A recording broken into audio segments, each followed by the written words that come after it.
Pemirsa, kita akan ikuti penjelasan terkini dari BMKG terkait gempa di Sulawesi berikut ini. Di pukul 10:15 waktu Indonesia Barat. Itu yang kemudian menjadi sangat penting untuk diketahui masyarakat, stakeholder. Selanjutnya, mohon perkenan mungkin Bu Deputi Bidang Geofisika ada yang mau ditambahkan. Saya persilakan Bu Dr. Nelly. Ya, terima kasih Pak Taufan, terima kasih Pak Kepala BMKG. Seperti tadi sudah disampaikan bahwa peringatan dini tsunami sudah kita akhiri pada pukul 10:15.51 dan kami sudah berkoordinasi di daerah melalui UPT BMKG yang ada di daerah dan juga BPPD dan juga di tingkat pusat BNPB bagaimana supaya masyarakat di sana tetap siaga dan tetap selalu memantau informasi terkini dari BMKG. Demikian yang bisa saya tambahkan. Terima kasih. Terima kasih Bu Dep. Mungkin Pak Taufan sedikit ralat. Silakan Pak. Tadi untuk gempa bumi berdampak dan dirasakan yang tertinggi tadi pada skala 6 MMI ya. Tadi saya bacakan skala 5, yaitu getaran dirasakan oleh semua penduduk, plester dinding jatuh dan terbang asap pada pabrik rusak. Ini di dua daerah yaitu Miangas dan Meloguane. Maaf tadi saya sebutkan skala 5 MMI ya. Yang benar adalah skala 6. Ya, terima kasih. Baik, terima kasih Pak Kaban untuk klarifikasi beberapa hal yang perlu diluruskan. Mungkin para direktur mau menambahkan, Pak Wijay. Baik, terima kasih. Saya rasa tadi sudah disampaikan semua. Sebagai tambahan, kita terus memonitor aktivitas tsunami maupun aktivitas gempa susulan. Nanti akan terus kita update informasinya ke rekan-rekan media semua apabila nanti ada hal-hal yang perlu kita sampaikan. Terima kasih. Baik, terima kasih. Bu Ayu, silakan. Terima kasih. Mohon izin kami BMKG beserta BMKG UPT di wilayah Sulawesi Utara untuk saat ini sudah menerima beberapa laporan kerusakan. Sementara ada 13 lokasi yang sudah melaporkan kerusakan, namun kerusakan masih berkisar antara kerusakan non-struktur yang kategori ringan sampai dengan sedang. Sedangkan di pusat pemerintahan di Meloguane dilaporkan tidak ada kerusakan signifikan. Demikian, terima kasih. Baik, terima kasih. Para narasumber sudah memberikan informasi dan sekarang kami mohon apakah dari teman-teman ada yang mau ditanyakan terkait dengan konvers kedua ini yang intinya adalah pengakhiran dari peringatan dini tsunami oleh BMKG. Mungkin teman-teman yang ada di studio konferensi pers ada yang mau ditanyakan atau ditegaskan kembali? Kami persilakan. Silakan dari Metro TV ya.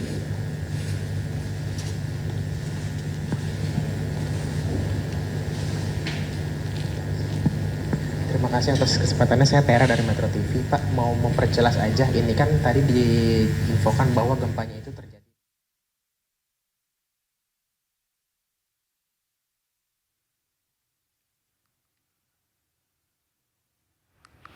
Tidak hanya di Indonesia, gempa bermagnitudo 7,8 juga mengguncang sejumlah kota di Filipina Selatan pada Senin pagi waktu setempat.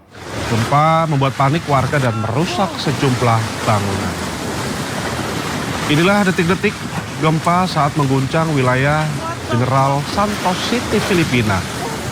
Gempa yang diperkirakan berkekuatan magnitudo 7,8 ini membuat warga panik dan membuat sejumlah bangunan hancur. Belum dilaporkan adanya korban dalam peristiwa ini. Saat ini warga Filipina masih waspada dengan dampak gempa besar, yakni gelombang tsunami dan gempa susulan.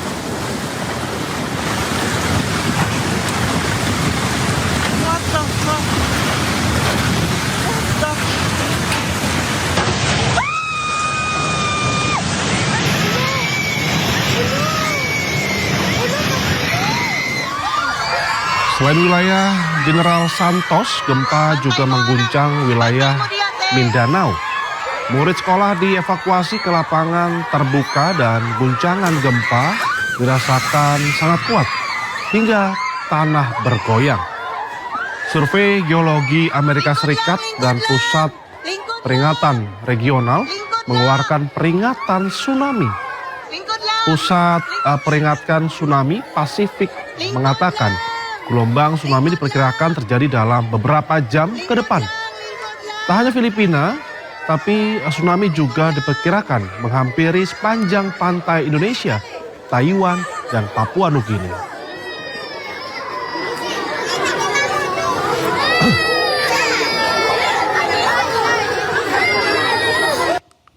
Kita ke informasi lainnya pemirsa, sebuah pipa gas milik Pertamina di Kabupaten Bekasi, Jawa Barat bocor dan menimbulkan bau menyengat. Satu warga dievakuasi ke klinik akibat sesak nafas. Gas Buni Baru, gas Pertamina. Sebuah pipa gas milik Pertamina di Kampung Buni Baru, Kecamatan Babelan, Kabupaten Bekasi, Jawa Barat mengalami kebocoran. Sejumlah warga panik dan berupaya menjauh dari area kebocoran pipa karena bau gas yang sangat menyengat. Sementara satu warga alami sesak nafas dan dibawa ke klinik terdekat akibat terlalu banyak menghirup gas. Nah itu bukan asap, itu gas. Keluarnya gas sampai tinggi sampai berapa meter itu ya kan, sampai kedengaran berapa kilo tuh dari tempat kejadian. Jadi warga sempat panik ya Pak? Bukan panik lagi, bahkan ada yang pingsan. Warga berharap pipa gas yang bocor segera diperbaiki karena khawatir bau gas menyengat semakin berdampak pada gangguan kesehatan mereka. Dari Kabupaten Bekasi, Jawa Barat, Ahmad Jawahari Lutfi, iNews melaporkan. Diduga kabur usai menyenggol pengemudi ojek online, sebuah mobil menjadi sasaran amuk warga di Tanah Abang, Jakarta Pusat. Seorang warga bahkan menaiki kap mobil untuk menghentikan pelarian pengemudi mobil.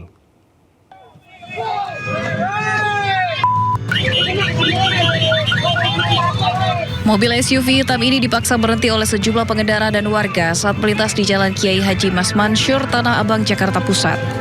Warga yang emosi melakukan pengerusakan menggunakan batu dan kayu hingga sejumlah kaca mobil pecah.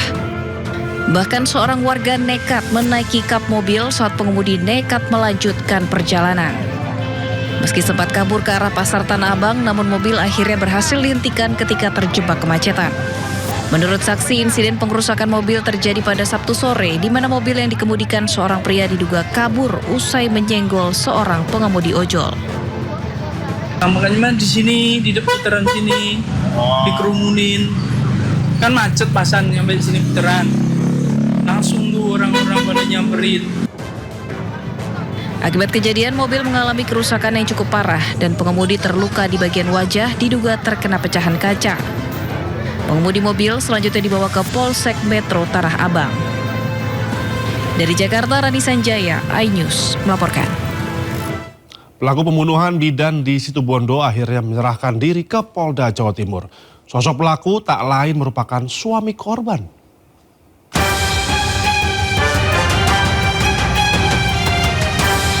Pelaku pembunuhan bidan Murtafiah, yakni suaminya yang bernama Ahmad Rizky, dijemput anggota Satreskrim Polres Situbondo Minggu siang.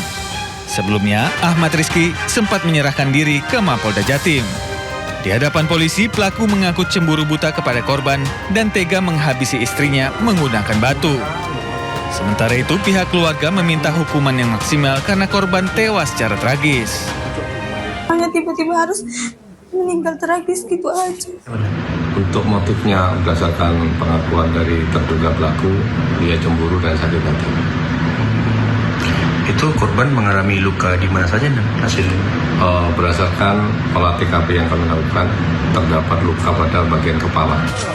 Selesai diatopsi, jenazah bidan Murtafiah dibawa ke rumah orang tuanya di Kecamatan Bungatan, Situbondo untuk dimakamkan. Dari Situbondo, Jawa Timur, Rizky Amirul Ahmad, iNews melaporkan. Seorang balita dianiaya ayah tirinya hingga terluka parah di permukiman padat di Tanah Abang, Jakarta Pusat. Pelaku menganiaya korban karena membuat adiknya menangis.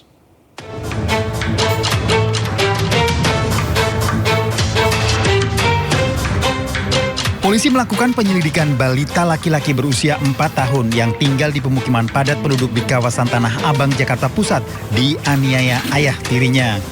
Korban mengalami luka memar yang cukup parah di bagian pinggang ke bawah akibat dianiaya ayah tirinya. Polisi melakukan olah tempat kejadian perkara dan meminta keterangan dari terduga pelaku beserta ibu kandung korban.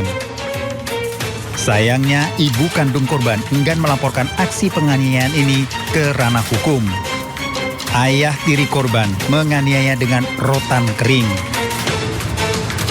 Si bapak ini kesal karena korban ini mengganggu adiknya yang masih usia 1 bulan. Melihat kejadian itu, bapaknya marah, akhirnya memukul korban. Pelaku diminta untuk menandatangani perjanjian tertulis agar tidak mengulangi lagi perbuatannya, serta wajib menjalani konseling 2 kali dalam sepekan di Polres Metro Jakarta Pusat. Dari Jakarta, Rani Sanjaya, iNews melaporkan.